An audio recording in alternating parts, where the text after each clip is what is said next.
حكاية البابا اللي عاش راهب وهو على كرسي البابوية. تابع للنهاية. كان البابا يؤنس ال 13 اتولد في اسكندرية، ومن صغره كان محب للصلاة والكنيسة جدا.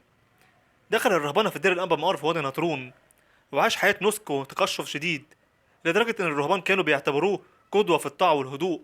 وفي سنة 148 بعد نياحة البابا يسطس، اختاروا الأساقفة والشعب بالإجماع يكون بابا اسكندرية، فسموه يؤنس ال 13 من بابوات الكرازة الموريسية. وفي عهده حصل اضطهاد قوي على المسيحيين من الولاة. كتير من الآباط اتعذبوا، بيزور المسجونين، بيثبتهم على الإيمان، يصرف من أموال الكنيسة على المتألمين. كان معروف إنه بيفسر الإنجيل ببساطة، يعلم الشعب بالإيمان المستقيم، يرد على البدع والهرطقات اللي ظهرت وقتها. عاش بنفس لبس الرهبان، كان بيصوم أغلب الأيام الأسبوع، بينام على الأرض، ومحبش أي مظاهر كرامة وسلطة. فالتاريخ الكنسي ذكر عنه معجزات، شفى مرضى بعد الصلاة عليهم، وتعزية الناس في الديات، وحراسة الكنيسة من الفتن والانقسامات.